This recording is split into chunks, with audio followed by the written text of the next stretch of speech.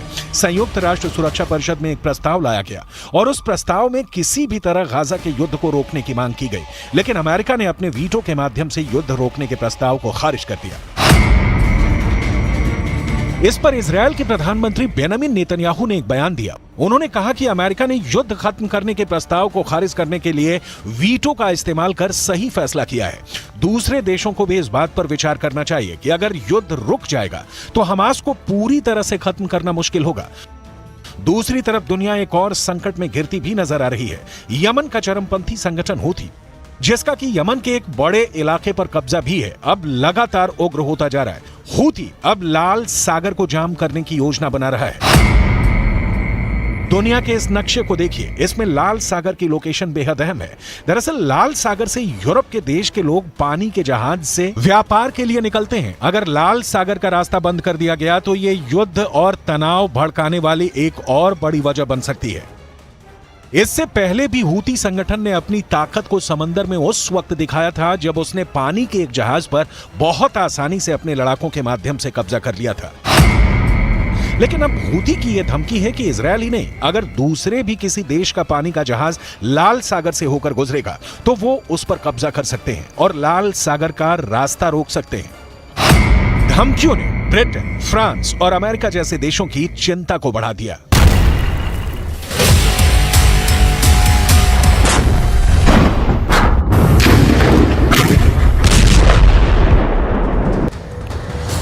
Israel युद्ध में AI यानी आर्टिफिशियल इंटेलिजेंस की एंट्री अब हो चुकी है। इजरायल ने हमास के खिलाफ एआई सिस्टम लॉन्च कर दिया है। इस सिस्टम से हमले और तेज होंगे, साथ ही इजरायल के सैनिक की जान जाने की संभावना भी ना के बराबर हो जाएगी। एआई सिस्टम इतना पावरफुल है कि इससे इजरायल युद्ध की दशा और दिशा दोनों बदल जाएंगे।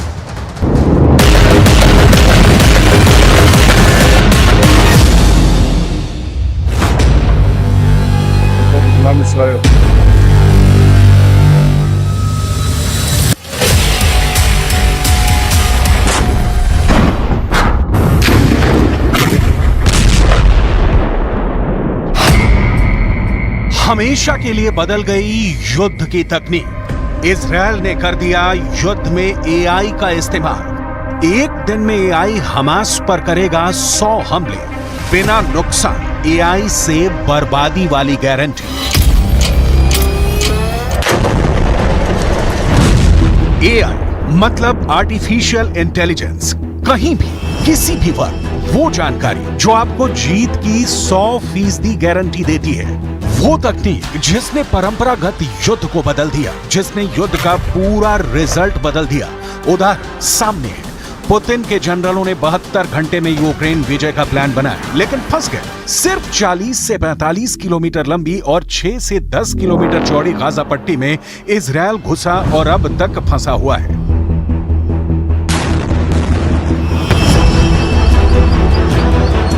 कागज और जमीन दोनों पर रूस यूक्रेन से और इजरायल हमास के बीच शक्ति की कोई तुलना नहीं है।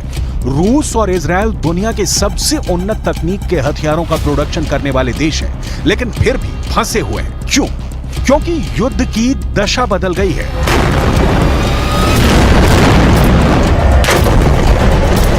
क्योंकि युद्ध का मुख्य हथियार ही बदल गया। युद्ध में आर्टिफिशियल इंटेलिजेंस की एंट्री हो गई।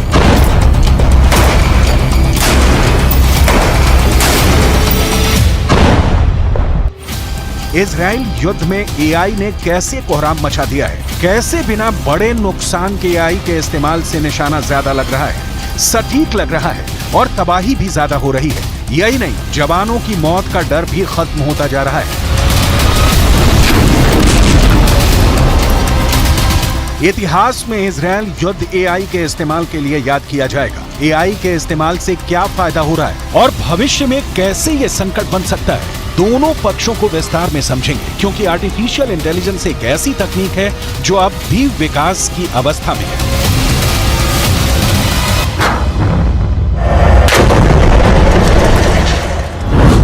आगे आपको इजरायल की याहालोम यूनिट के बारे में बताएंगे, जिसने हमास की सुरंगों के चीथड़े उड़ा दिए हैं।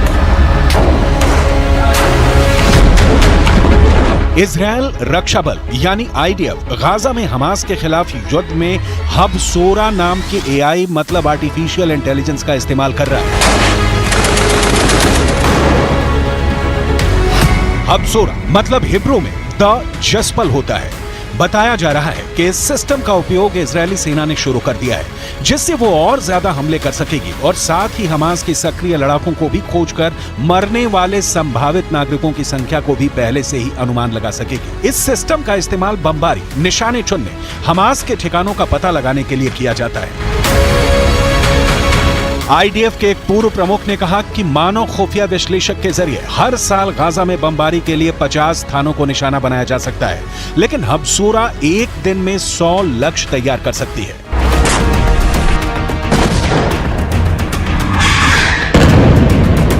एआई में युद्ध के चरित्र को नया रूप देने की क्षमता है, लेकिन ये याद रखना बहुत जरूरी है कि इसका इस्तेमाल सिर्फ दुश्मन के खिलाफ नहीं, पूरी मानवता के खिलाफ भी हो सकता है। ये अत्याधुनिक तकनीक की मशीनें मिसाइलों से भी ज्यादा खतरनाक साबित होती हैं अगर इनका निशाना चूक जाए। इन तकनीकों के इस्तेमाल के पहले बहुत सावधानी बरतनी जरूरी होती है।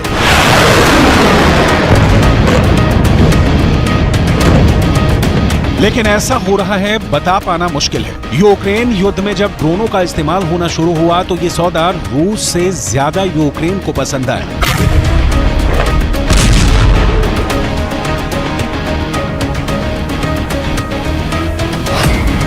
एक ड्रोन की कीमत ज्यादा से ज्यादा 50,000 या 1 लाख होगी, जबकि एक मिसाइल की कीमत कम से कम 50 लाख से 1 करोड़ होगी। अब ये बेहद सस्ते ड्रोनों को मारने के लिए बेहद कीमती मिसाइलों का इस्तेमाल करना पड़े तो सोचिए क्या भाव पड़ेगा। तकनीक ने युद्ध को आसान बना दिया है और घातक, खतरनाक और ज्यादा तबाही वाला बना दिया है। इसके कुछ फायदों को देखिए, इसके बाद दिखाएंगे कि इसका नुकसान किस लेवल का हो सकता है। एआई सैनिकों को अधिक कुशल बना सकती है, इससे युद्ध की गति तेज हो जाती है। एआई का युद्ध के सभी स्तरों पर प्रभाव पड़ रहा है। खुफिया, निगरानी और टोही गतिविधियों से लेकर घातक हथियार प्रणालियों के लिए इसका इस्तेमाल हो रहा है, जिसके जरिए मानव हस्तक्षेप के बिना निशाना बनाकर हमला किया जा सकता है। आईडीएफ की हब सोरा प्रणाली भी इसी तरह काम करती है। आपने नोटिस किया होगा कि 7 अक्टूबर के बाद से इजरायली सेना की मौत की अब तक कितनी खबरें आई हैं। इजरायल बिल्कुल सावधानी से बिना जवानों को खोए जंग जीतना चाहता है और इसके लिए उसके पास विकल्प है तकनीक। हब सोरा ने इजरायली डिफेंस फोर्स का काम आसान कर दिया है। जमीन पर सेना के पास अब हमास की वो जानकारियां पहुंच रही हैं जो आईने में दिखा देती हैं कि दुश्मन की लोकेशन क्या है, दुश्मन कितने हैं, उनके पास हथियार कितने हैं, कैसे हैं। जाहिर है हर सेना को ऐसे हथियार की जरूरत होती है, लेकिन पूरी दुनिया इतनी उन्नत नहीं है। और दूसरी बात यह भी कि एआई सिस्टम युद्ध के समय खतरनाक गलतफहमी पैदा करने या दुष्प्रचार में योगदान दे सकता है।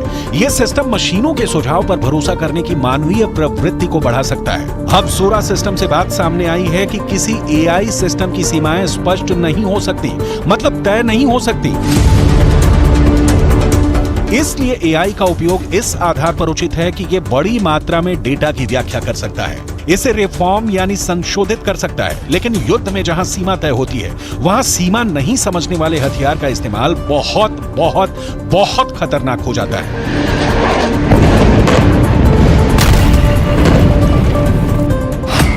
– 2021 में इजरायल ने गाजा में फिलिस्तीनियों के खिलाफ अपने जवाबी कार्रवाई में operation guardians of the wall शुरू किया था। 11 दिनों की लड़ाई को पहले एआई युद्ध के नाम से भी जाना जाता है।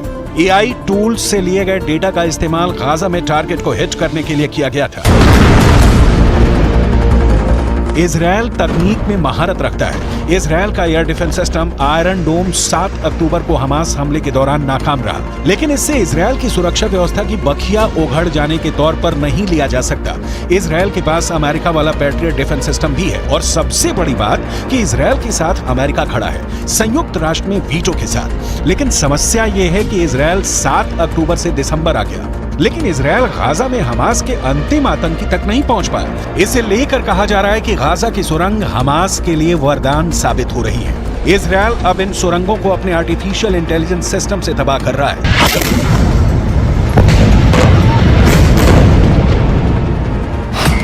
हमास ने गाजा में जमीन के अंदर कई सुरंगें बनाई हैं। इन सुरंगों को इजरायल मेट्रो कहता है। इजरायल ने दावा किया था कि उसने अल शिफा अस्पताल के नीचे हमास की सुरंगें खोजी हैं।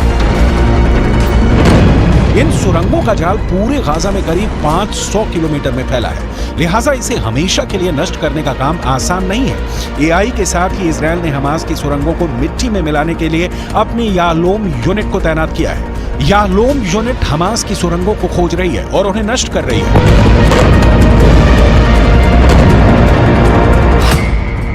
हिब्रू भाषा में याहलोम शब्द का अर्थ हीरा होता है। इस नाम से ही यह यूनिट अपनी विशेषता बताती है। इस यूनिट की स्थापना 1995 में हुई थी। 2014 के गाजा युद्ध के बाद इजरायल ने इस यूनिट को बढ़ाकर लगभग दोगुना कर दिया है, जिसे इजरायली ऑपरेशन प्रोटेक्टिव एज के रूप में जाना जाता है। याहलोम ने ऑपरेशन प्रोटेक्टिव एज में अहम भूमिका निभाई है। इजरायल का अस्तित्व उसके डिफेंस सिस्टम यानी सुरक्षा तंत्र पर टिका है। आयरन डोम को 7 अक्टूबर को हमास ने कंफ्यूज कर दिया था और 1400 लोगों की मौत हो गई, लेकिन उसका नतीजा पूरा फिलिस्तीन भुगत रहा है। अब तक 17,000 से ज्यादा फिलिस्तीनी मारे गए हैं। इनमें महिलाएं हैं, बच्चे हैं, जो जाहिर तौर पर हमास जैसे संगठन के सदस्य नहीं थे। हमास के पास तो ज्यादा से ज्यादा 30 से 40,000 लड़ाके होने का अनुमान लगाया जाता है। मतलब इजरायल एआई का सीमित तौर पर इस्तेमाल कर इजरायल ईरान जैसे बड़े देशों को मैसेज दे रहा है कि उससे पंगा नहीं ले, वरना ईरान के पास कामिकाजे जैसे घातक ड्रोन है।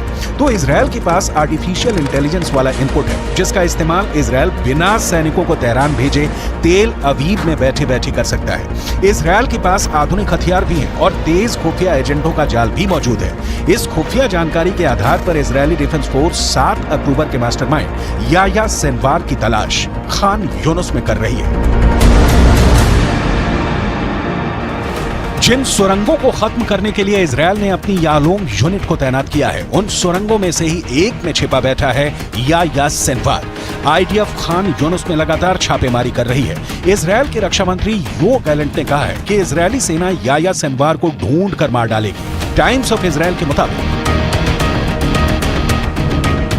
याह्या सिनवार लड़ाई की शुरुआत में दक्षिण की ओर जा रहे एक काफिले में छिपकर उत्तरी गाजा से कहीं भाग गया है। रिपोर्ट में कहा गया है कि सिनवार गाजा शहर से भाग गया और दक्षिण गाजा के खान यूनिस की ओर चला गया है। रिपोर्ट के मुताबिक इजरायली सेनाएं मान रही हैं कि सिनवार अभी भी खान यूनिस में है या इसके नीचे से गुजरने वाली सुरंगों में से एक में है। इस्माइल हानिया हो या याह्या सिनवार या फिर मोहम्मद दैफ, हमास का कोई भी नेता हो, कमांडर हो या लड़ाका हो, इजरायली सेना हर एक को चुन चुन कर ठिकाने लगाने के लिए हमले कर रही है। इस हमले में इजरायली सेना के पास उन्नत हथियार भी हैं और दुनिया की सबसे तेज सिस्टम आर्टिफिशियल इंटेलिजेंस भी।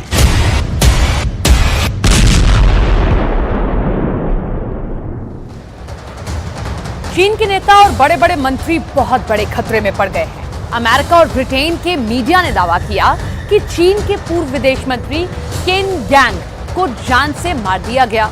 चीन के पूर्व विदेश मंत्री 6 महीने से गायब थे। हैरत इस बात पर है कि ऐसे कई केसेस चीन के राष्ट्रपति शी जिनपिंग घिरते हुए नजर आ रहे हैं।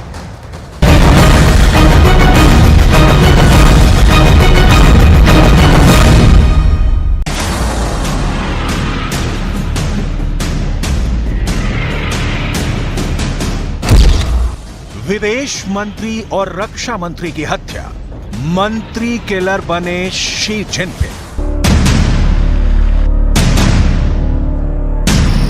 क्या 70 साल के शी जिनपिंग अपने मंत्रियों और जनरलों के किलर बन चुके हैं? चीन के राष्ट्रपति शी जिनपिंग पर इस वक्त पूरी दुनिया की नजर है।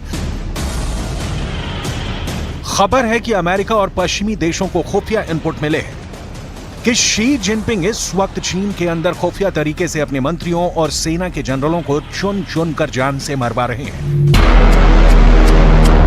ये चीन के ऐसे बड़े और दमदार मंत्री थे जिन्हें जान से मारना वाकई बहुत बड़ी खबर बन चुकी है। लेकिन सवाल उठता है कि आखिर चीन के राष्ट्रपति शी जिनपिंग पर यह आरोप क्यों लग रहे हैं कि उन्होंने चीन के पूर्व विदेश मंत्री किन गैंग को जान से मरवाया है। सवाल यह भी है कि चीन को ऐसी जरूरत क्या पड़ी है कि उसने अपने देश के पूर्व रक्षा मंत्री ली शांगफू और कई टॉप जनरलों को खुफिया तरीके से मरवा दिया है। क्या चीन अमेरिका और यूरोपीय देशों की किसी गहरी साजिश का शिकार हो चुका है या फिर रूस ने चीन को कुछ ऐसे खुफिया इनपुट दिए हैं जो चीन में CIA की गहरी जासूसी और एजेंटों से जुड़े हैं? क्या ऐसा संभव है कि चीन के मंत्री और सेना के जनरल अमेरिका और ब्रिटेन के जासूस और खुफिया एजेंट बन चुके हैं? इन हर सवालों का जवाब हम आपको आगे देंगे, लेकिन पहले ये जान लीजिए कि चीन के पूर्व विदेश मंत्री किन गैंग को जान से मारने का दावा क्यों किया जा रहा है।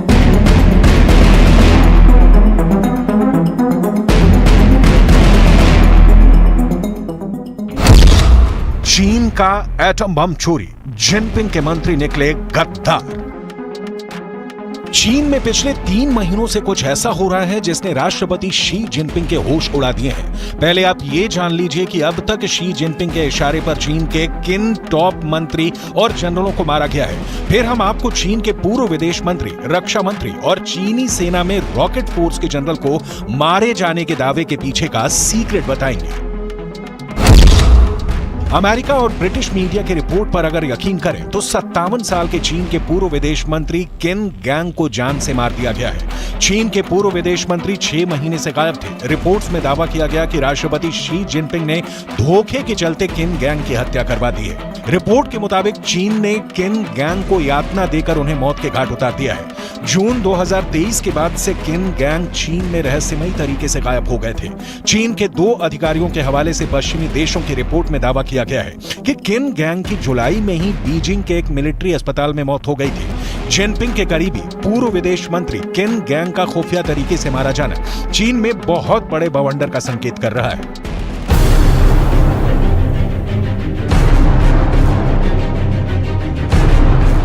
अब आप ये भी जान लीजिए कि शी जिनपिंग के इशारे पर चीन में और कौन से बड़े मंत्री और जनरल मारे गए हैं।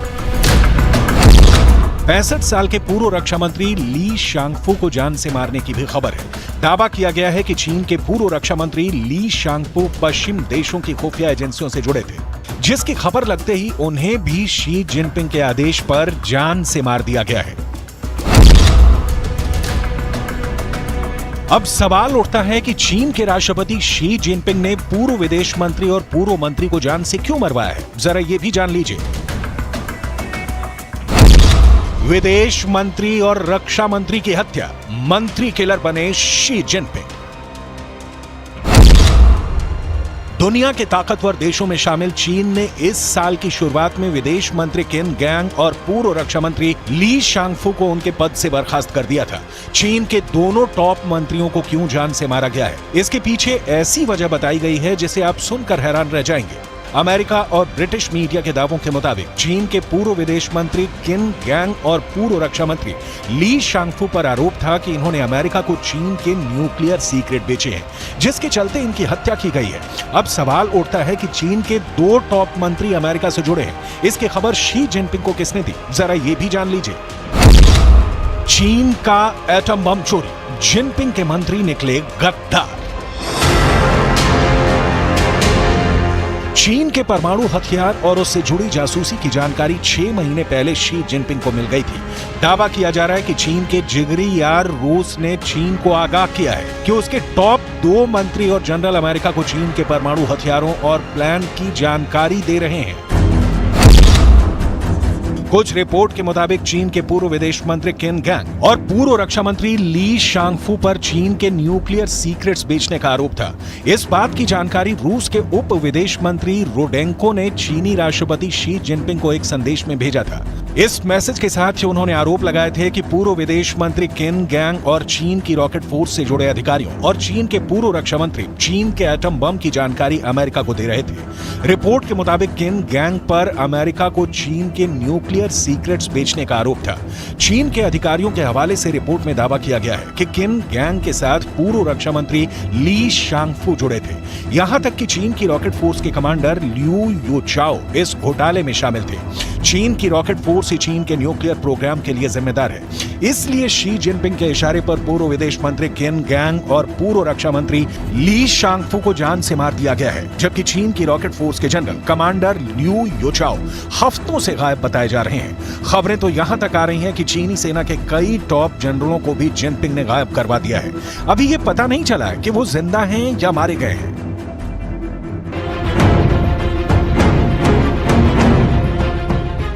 कुल मिलाकर चीन में शी जिनपिंग के तांडव ने हाहाकार मचा दिया है। अब देखना होगा कि चीन में आने वाले दिनों में और कौन कौन से मंत्री और जनरल गायब होते हैं या फिर मारे जाते हैं।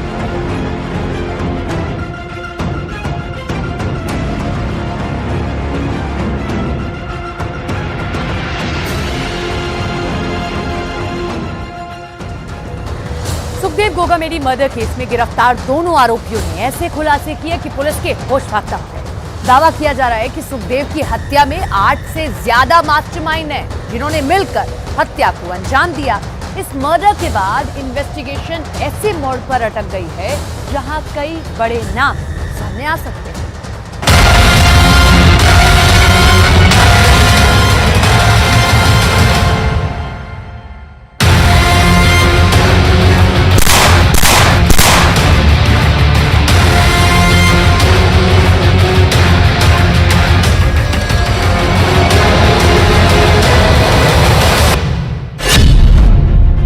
हत्यारे गिरफ्तार, खोला मर्डर का राज।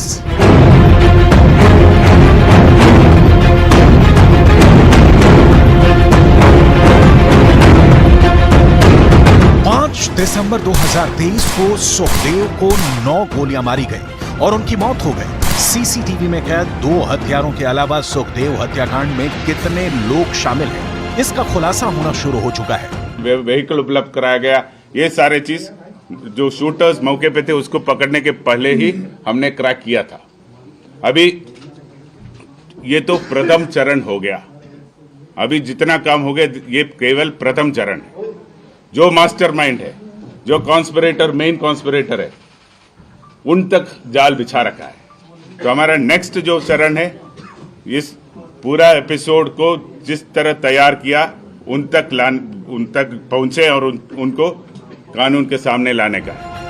जयपुर और दिल्ली पुलिस के ज्वाइंट ऑपरेशन में पकड़े गए हत्यारों से जो इनपुट मिले हैं, उसने सुखदेव सिंह गोगामेड़ी के मर्डर को सुलझाने की बजाय उलझा दिया है। पहले आप ये जान लीजिए कि अभी तक जो हत्या के आरोपियों से जानकारी मिली है, उस हिसाब से कितने लोग सुखदेव मर्डर की प्लानिंग और हत्या में शामिल हैं। इसकी पूरी जानकारी हम आपको देंगे, लेकिन पहले आप ये जान लीजिए कि हत्या के आरोप और हत्यारों की मदद करने के आरोप में कौन आरोपी गिरफ्तार हुए हैं।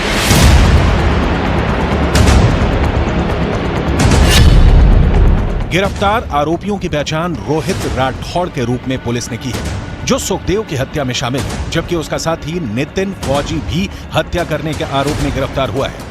वहीं हत्या के आरोपियों की भागने में मदद करने वाले ऊधम सिंह को भी पुलिस ने गिरफ्तार कर लिया है।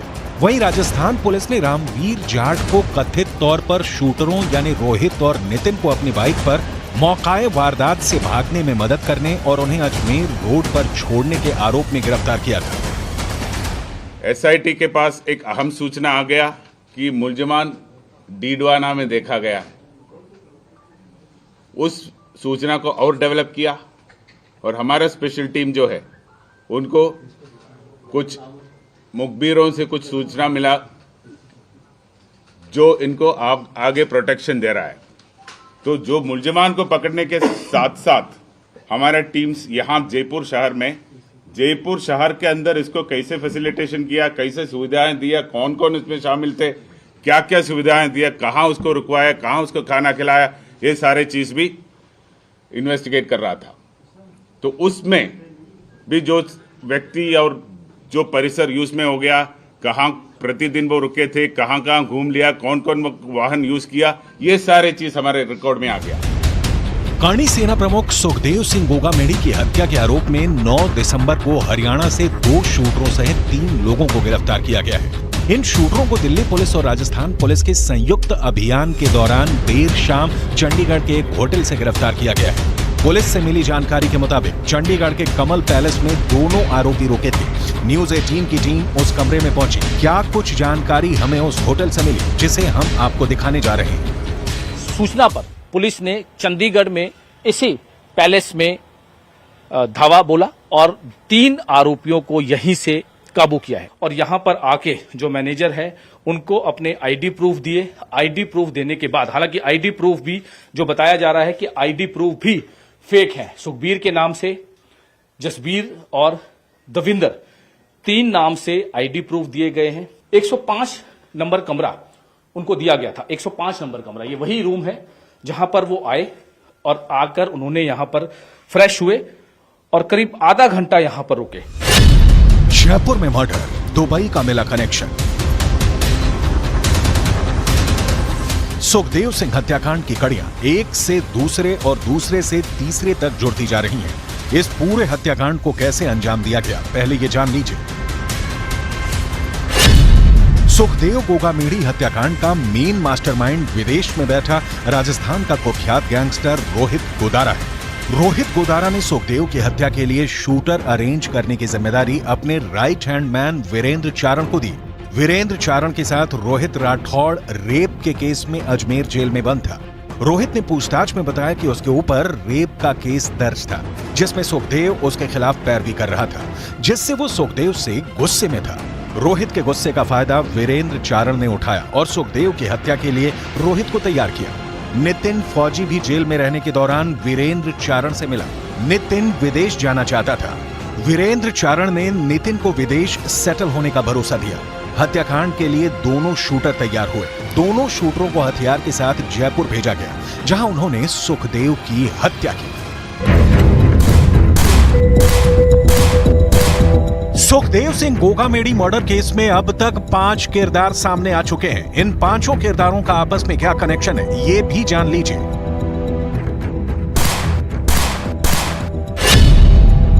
5 दिसंबर को सुखदेव सिंह गोगामेडी की हत्या जिस वक्त हुई, उस वक्त कमरे में कितने शूटर थे और कितने हत्या के मास्टरमाइंड, जरा इसे समझ लें। सीसीटीवी फुटेज में साफ देखा जा सकता है कि सुखदेव सिंह पर रोहित राठौड़ और नितिन फौजी ने ताबड़तोड़ फायरिंग की। उस वक्त तीसरा शूटर भी मौके पर मौजूद था। पुलिस के मुताबिक वो शूटर था नवीन शेखावत, जिसने सुखदेव सिंह के घर की 10 दिन पहले रेकी की थी। नवीन शेखावत ही वो तीसरा शूटर था जिसे सुखदेव सिंह पर गोली चलानी थी, लेकिन नवीन मौके पर ही मारा गया। इसके अलावा हत्या और भागने में मदद करने वाले 2 लोगों ने हत्या के आरोपियों की मदद की थी, जिनका नाम है ऊधम सिंह और रामवीर चाल।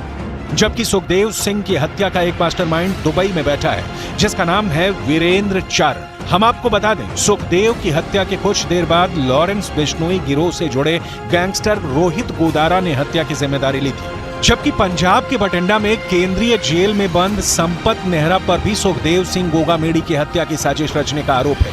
कुल मिलाकर सुखदेव सिंह गोगामेडी हत्याकांड में अब तक 8 बड़े नाम सामने आ चुके हैं।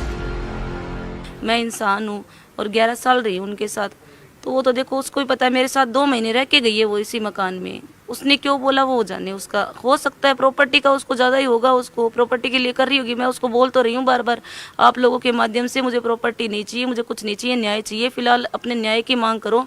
पूरा देश हंसी उड़ा रहा है उनकी मौत पे।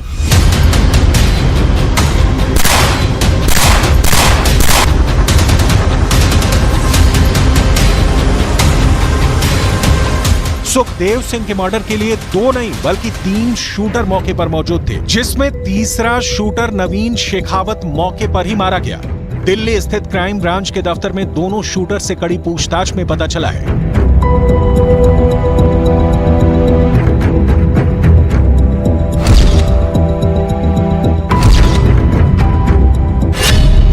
गोगामेडी की हत्या की साजिश उनके मर्डर से करीब 1 हफ्ते पहले रची गई थी। मृतक नवीन शेखावत ने पूरी रेकी की थी। शूटर्स ने बड़ा खुलासा करते हुए बताया कि नवीन शेखावत भी उनके साथ इस हत्या की साजिश में शामिल था। नवीन शेखावत को गोली इसलिए मारी गई क्योंकि फायरिंग के वक्त वो डर गया था और हमें फायरिंग करने से रोकने की कोशिश कर रहा था। इसी दौरान हालात कुछ ऐसे बन गए कि नवीन शेखावत को गोली मारनी पड़ गई। मौके से जो बरामद किया, जो स्कॉर्पियो वाहन जिसमें वो हत्यारे आए थे, उसके बारे में भी हम जांच पड़ताल किया, उससे भी कुछ क्लूज मिला।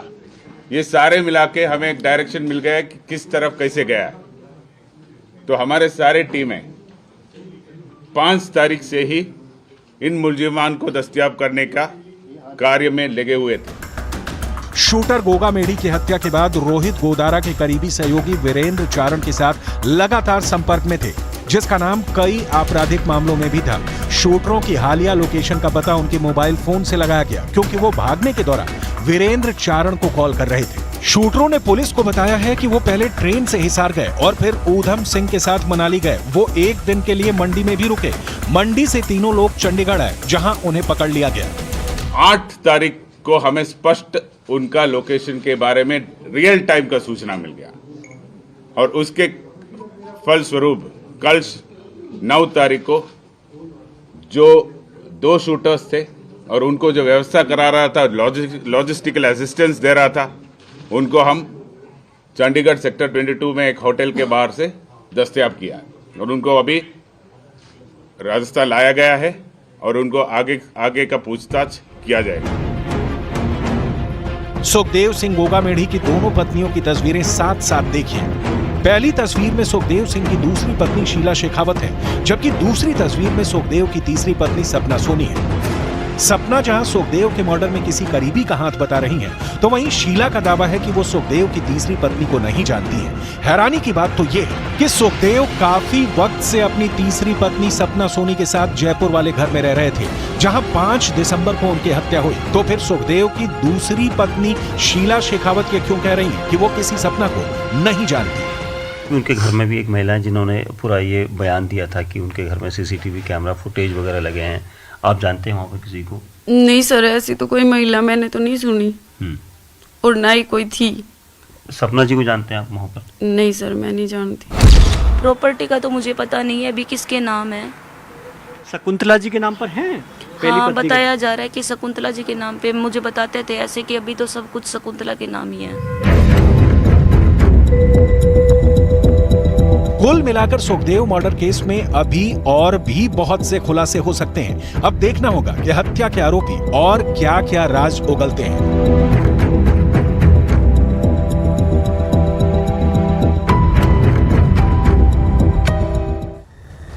छत्तीसगढ़ में मुख्यमंत्री के नाम से पर्दा उठ गया। 2 राज्य बाकी हैं, जल्द ही उनमें भी मुख्यमंत्री के नाम का ऐलान कर दिया जाएगा। लेकिन असल लड़ाई साल 2024 के चुनाव की है। दावे तो ये किए जा रहे हैं कि 2024 के लोकसभा चुनाव में बीजेपी 400 सीटें जीतेगी। इस दावे में कितना दम है? क्या ऐसा मुमकिन है कि बीजेपी 2024 के लोकसभा चुनाव में 400 से ज्यादा सीटें ले पाए?